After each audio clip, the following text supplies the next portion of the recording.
So today I'm doing a tutorial on how to weave yourself a melon basket. When I first started to learn how to weave, I noticed there wasn't a lot of resources online, or at least that I had access to teach you how exactly. So I had to really research all over and find and piece together all different information to kind of figure out how to do it. So I'm not an expert.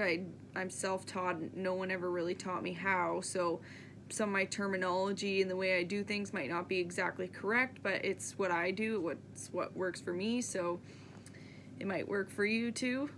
I think with art, there is no right way to really do anything. It's kind of everybody just making up their own way, whatever works for them. And that's what's beautiful about it, is it makes it unique. So I have these two here that I've done. This is a smaller one.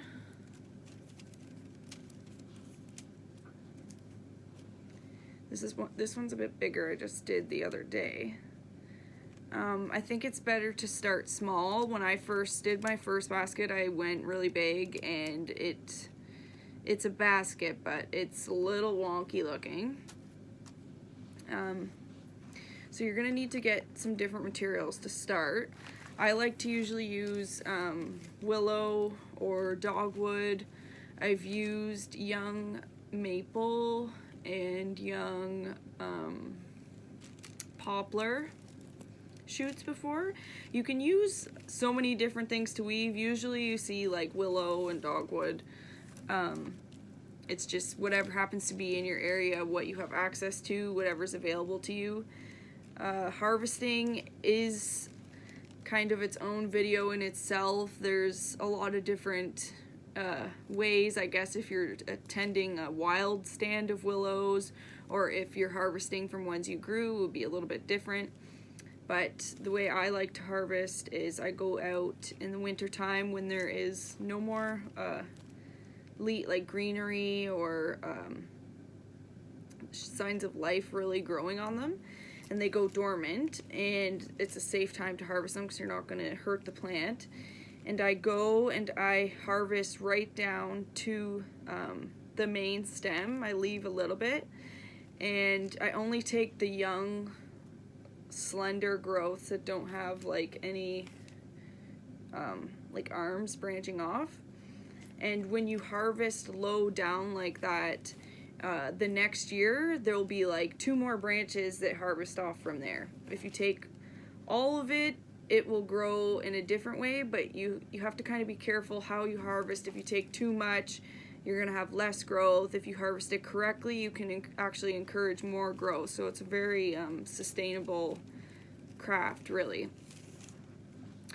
So you'll need those. I like to work with them when they're green. So that means like when you first harvest them, they're not dried out or anything. You can store them and dry them and then rehydrate them, and you'll have less shrinkage in your like final product when you do it that way. But I just find it kind of annoying to store them. For me, I'm lucky that I have access to them like literally right outside my door. They're everywhere. I can just go out, harvest them, and then make something right away. For some people, I mean, that's obviously not an option, but I'm fortunate, I guess. So obviously you're gonna need some snips to harvest them, and if you need to do any cutting throughout the process. You're gonna need an X-Acto knife. This is for splitting some of them if you choose to go that route to make your God's Eye, which we'll talk about later. And I like to use a little bit of wire and pliers to hold my initial frame together. You don't have to do it that way. I find it easier. You can just wrap it so that it will stay. But I just, for the sake of it being easy and holding its shape and just easier to work with, I like to use a little bit of wire to hold it together, and then it's hidden in the final product. You can't see it afterwards. So yeah, that's all you need for materials, and a lot of time on your hands, really, because it's a very time-consuming craft. And I'll show you where to start next. So another thing I like to do before I get started is I like to kind of sort out my materials by the colors, the different shades I have. Sometimes I'll even sort them by size. Then that way I kind of know what I'm working at. I can kind of assess it and decide, you know, which colors I want to do where. If I only have so much of a certain color, obviously I don't want to start making the whole one side that color and then I go to the other side and I don't have that color anymore. So that's a good place usually for me to start, is by sorting my willows. So the first step in our process is to make the main frame of your basket, so the handle and the outer rim. You're going to want to pick two pieces that are fairly long and kind of thicker, stronger pieces, because they're going to be what is the frame, what holds, you know, it's like the foundation of a house. It's got to be strong. It's what's going to keep your basket together mainly. So you're going to want to take your piece and put it into a circle. So you'll just kind of weave this into itself.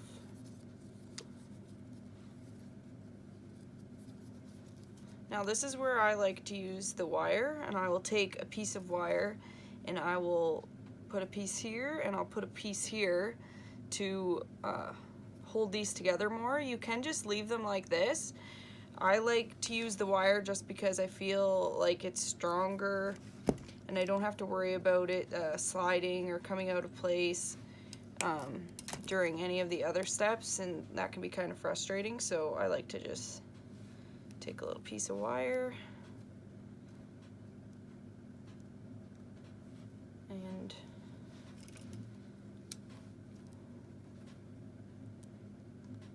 fasten that down.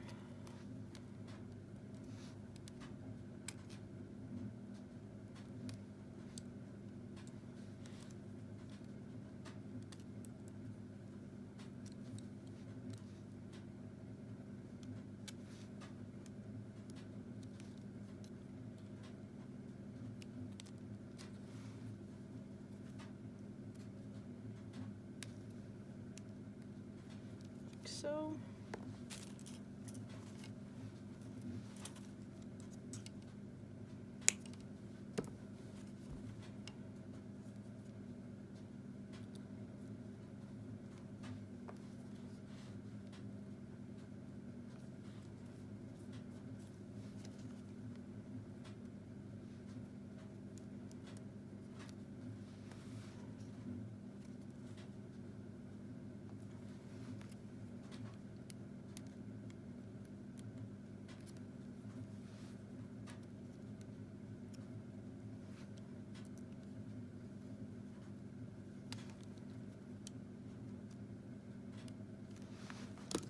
yeah. So that's the first part of our frame, like that. Then we're gonna take our other piece and we're gonna make a circle that's the exact same size.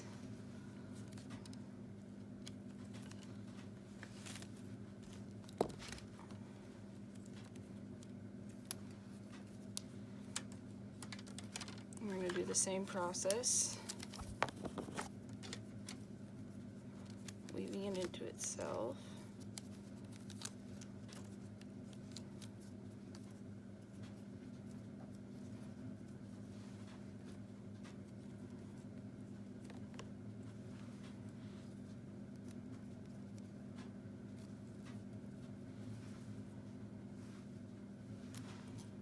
Take my wire, and I'm going to do the same thing I did on the other one to fasten it.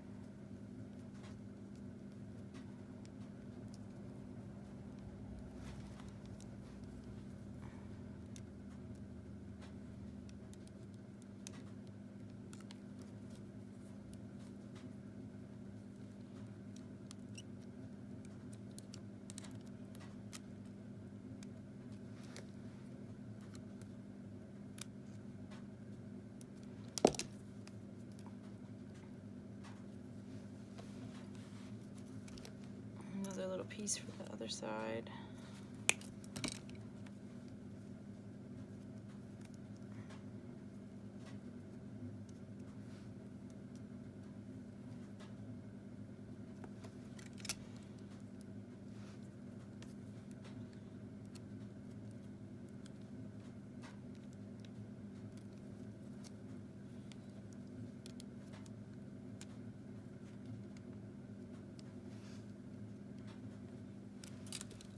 There.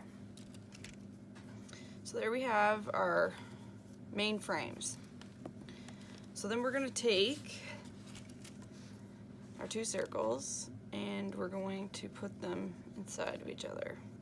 Find out which way, you know, kind of fits the best, what's giving you the shape that you want.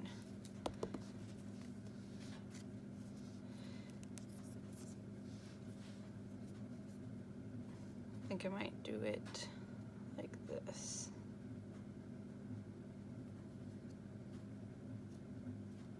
Now, this would be my handle. So I like to usually pick a part of the hoop because sometimes this twist isn't all the way around. Like you can see here how this isn't twisted. If this was my handle, this would be kind of ugly looking. So I'm gonna hide that. So I like to do it so that it has a nice clean looking handle because all of this is going to be covered up, so you don't have to really worry about that. And that's the main frame. So to make the God's Eye, you can use really thin. I've used really thin little tiny skinny guys like this without splitting them, like you can see on this basket here. They haven't been split. I find you just need to use more of them, or you can use bigger ones and split them like I've done on this basket. And sometimes I find that it works a little bit better that way because they sit nice and flat and tight against it, but either way will work. I'm going to show you the way of splitting it because it's a little bit more difficult in a sense that splitting it is the hard part. So you're going to take your Willow or whatever you're working with and your X-Acto knife, and I like to start at the thicker part, and you're going to cut into it right in half and start splitting it down the middle. You want to try and get it as even as possible. And it can be hard because if you kind of get carried away at it and you're not really paying attention and you're like, wow, this is really easy, it's splitting so well. And then you kind of go off the side and you cut your piece short. It's important to have these pieces really long because then you don't have to add in another piece if it does run a little short and you don't have enough. So you're just going to go through and split it.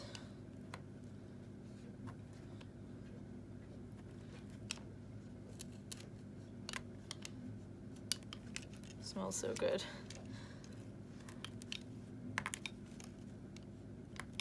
Now, I don't really recommend doing this on your carpet. Our carpet's really crappy. We wear our boots in the house and everything. It's really just to stop your feet from freezing, so it's kind of seen its share of things, so I'm not too worried about it, but most people live in normal houses and have fancy carpets, so don't really recommend you do it on that. Probably be better to put like cardboard down or do it on like a cutting board or a piece of wood or something.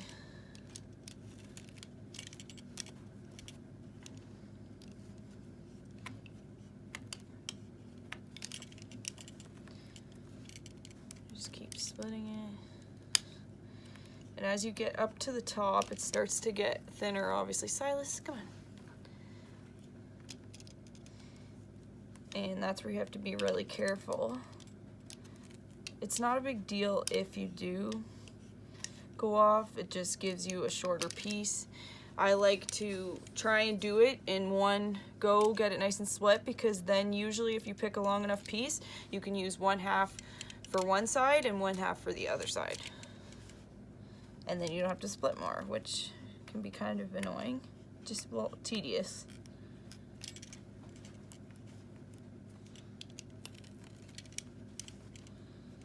Oh, see, it's kind of wearing thin there.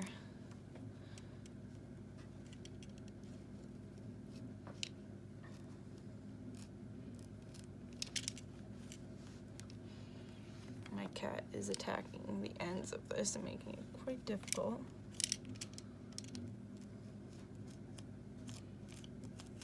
Okay, there. So you can see I got some of the tip on this one. This one's kind of cut short, but that's all right. I have more of this color, so I'm gonna do a couple more just to prep and get it ready. So the next step is making the God's Eye. It's one of the most important parts of your basket because it's what holds everything together. It holds the handle to the main outer frame, and then it also supports these ribs that are another part of your frame. So there's 2 different ways to do it. You can do it the way where you split your willows, or you can do it when they're whole if you use really skinny, slender ones like this. On the example that I'm doing it the split way. So I've already split my willows in half down the center. Then I'm gonna take the 2 circles that we made before,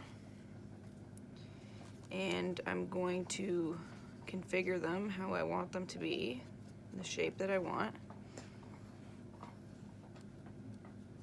Then I'm gonna take my split willows. I like to start with the skinnier end first. So I hold it with my thumb like this. Then I go around the north.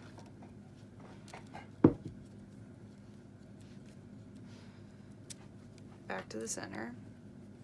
Then around the east.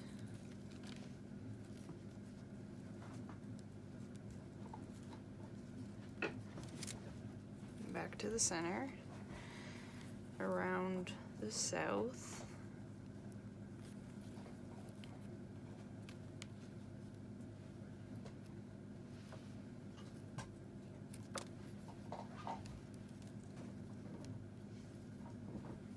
into the west,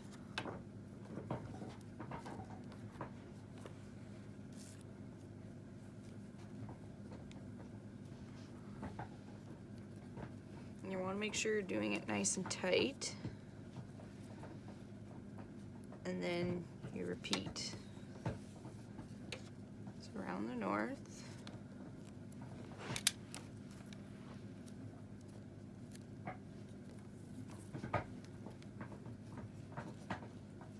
to the east,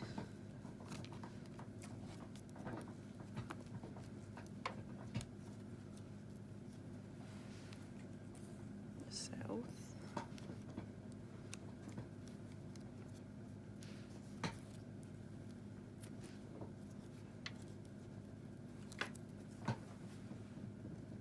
and the west,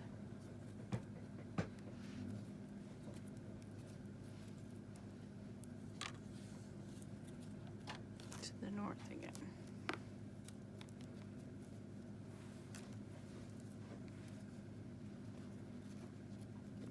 So you can see it's kind of making this pattern. And you're going to keep doing that until you get quite large. There is another step in this process that you change just a little bit. I'll show you that when I get to it, but right now I'm going to just work my way up a little bigger.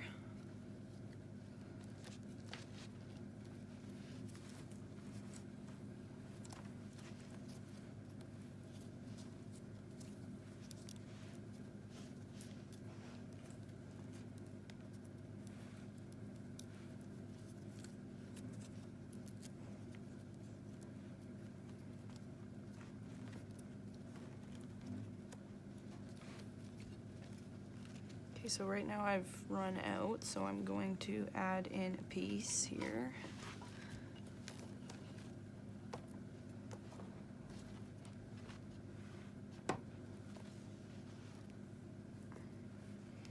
So when I add in a piece, I like to tuck it in. So there's my ending piece. So I tuck it in here.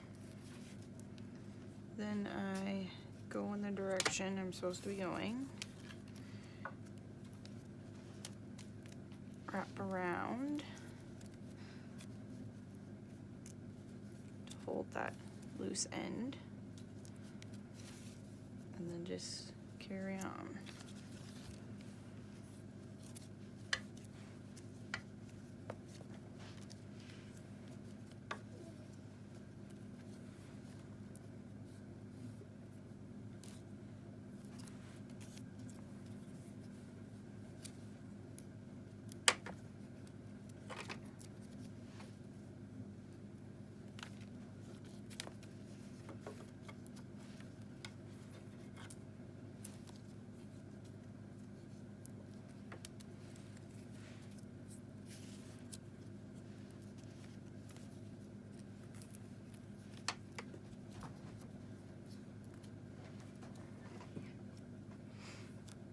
So once you start getting it to be quite large and you're getting to your final wraparounds, instead of just going over, you're gonna go under, so it's kind of like tying a knot on itself.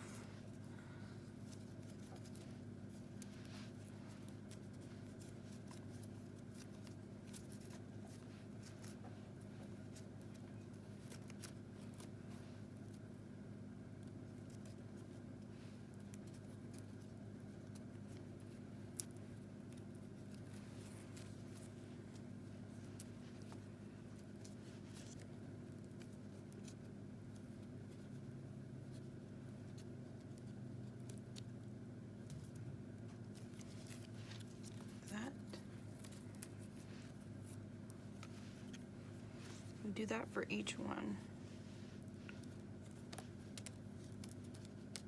You're gonna wanna at least do that one time around before you finish it.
So I'm almost coming up on the end here.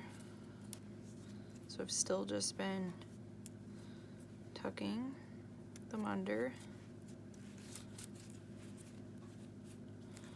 So it's nice and tight.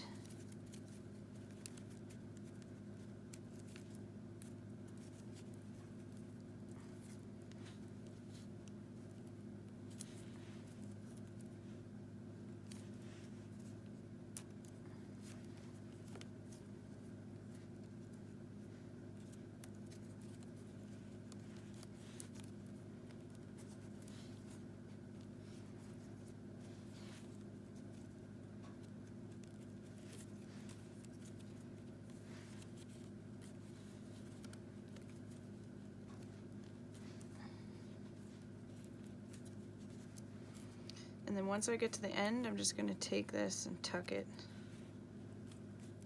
in somewhere where it'll fit nice.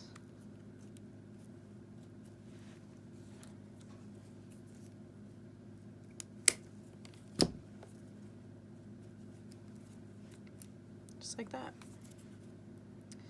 You want it to be pretty big. So as you can see here, it creates these little pockets, and that's what's going to hold our ribs. So I'll finish the other side and then I'll show you what we do next.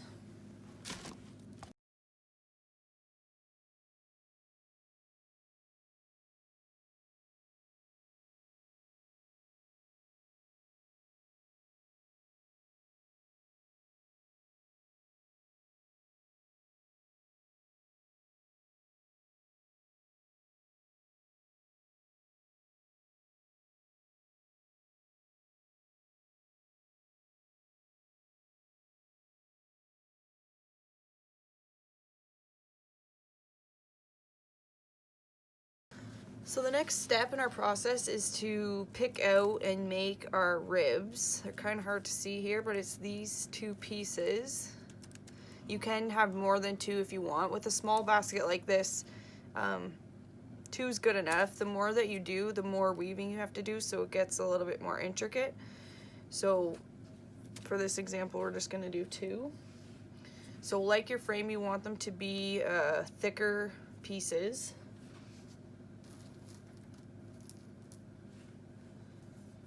Something like this looks nice and thick.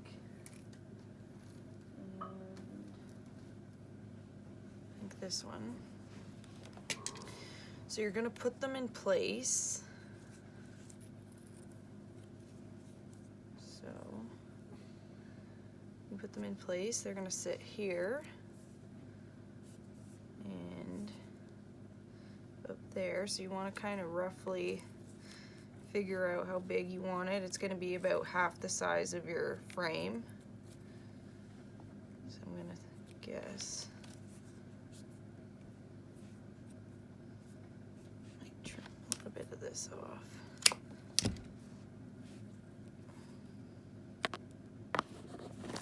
Try this length out.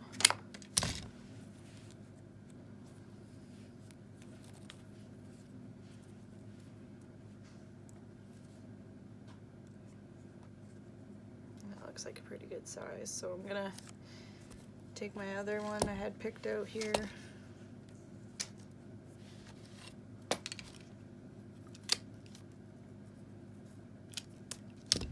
I'm gonna line it up with the one I already know is a good size.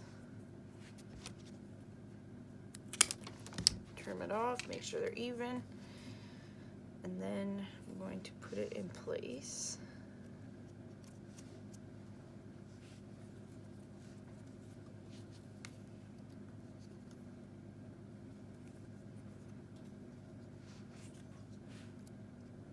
Usually when I do this, I like to put both thick ends of this at the same end, because if you don't, it kind of bends in a different way. I'll show you here what it would look like if I didn't. This one's not right. I'm gonna pick out a different rib than this one. This one's kind of bending in a way I don't like.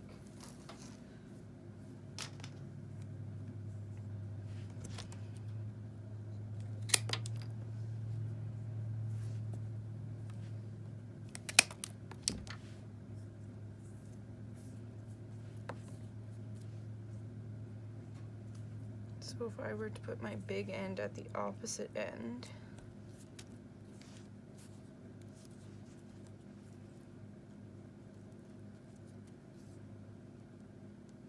it would look something like that. So I don't know if you can see how the way where it's bending the most is opposite of each other, so it kind of throws your shape off here. So I'm going to change that around.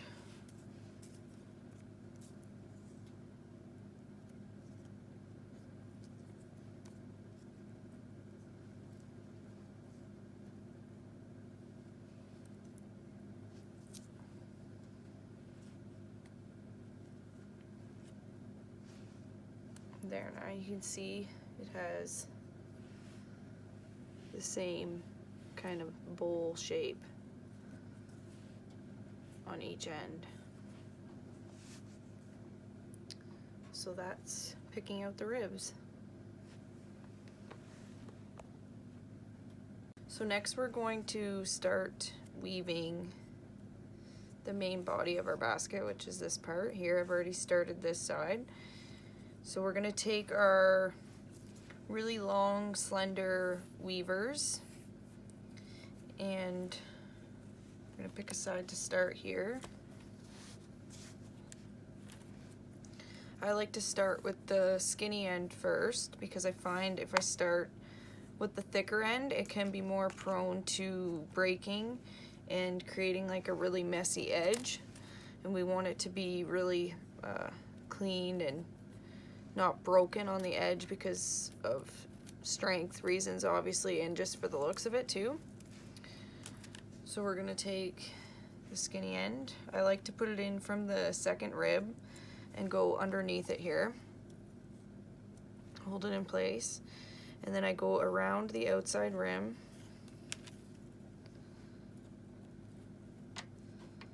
Over the next rib, under the center rib, over the next rib, and under the outside frame, back around it,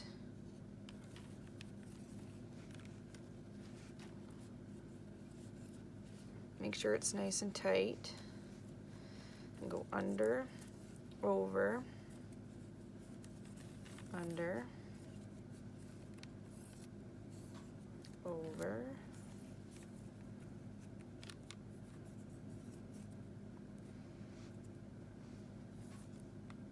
under,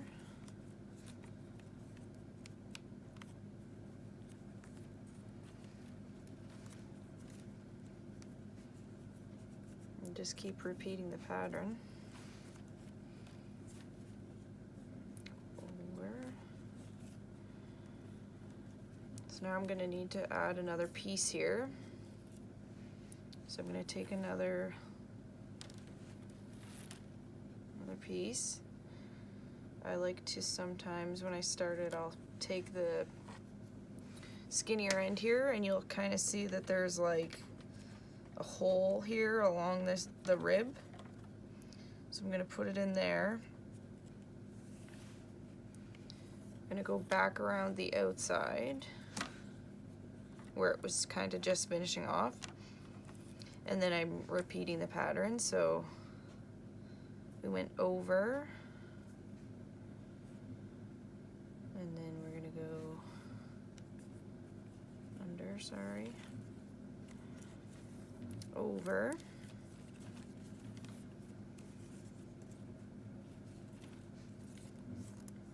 under, over, over, under,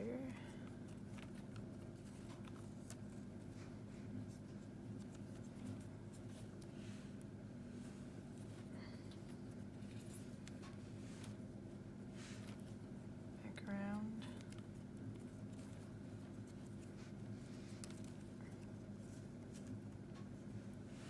another thing I sometimes do when I start a piece, depending on where it is, You can see here the last thing that this one did was under, so sometimes I will just stick it like this up against it and just continue on the pattern. So on this instance, I'm starting with the thicker end first because by the time I get to my outside edge where you want it to be really crisp, it's going to be a thin piece.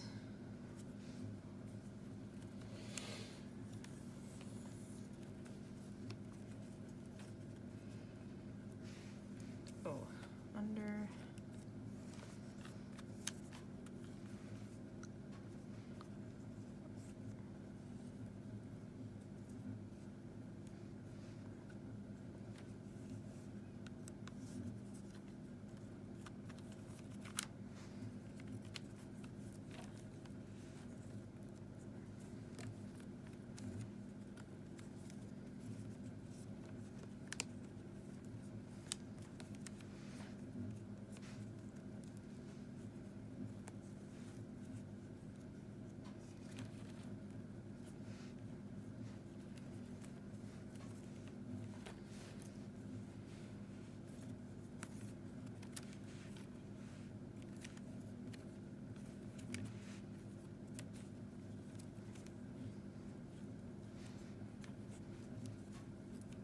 So right now you don't have to worry about all these little loose ends from where you've added in. We'll trim all that at the end, and that will hide all of those weird little bits there.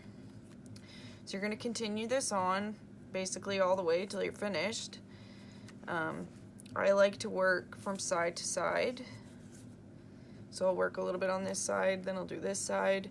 That way it stays kind of even. If I want to add some striping or some kind of color variation in, it's good to work like that, so then it's even on each side. So I'm just going to go and finish the rest of this and show you what the finished product looks like.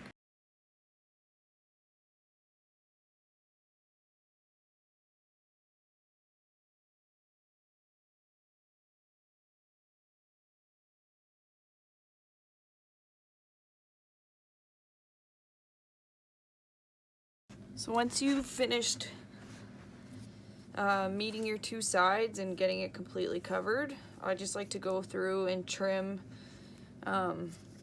any pieces that are sticking out.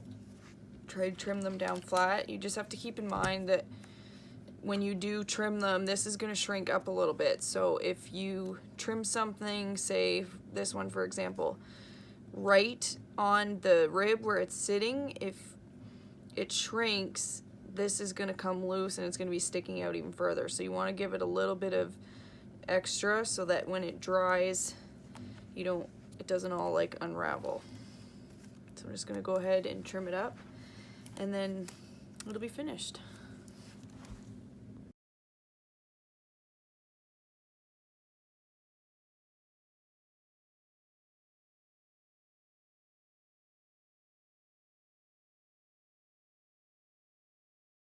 So now that you've trimmed up all the edges, you got your final product.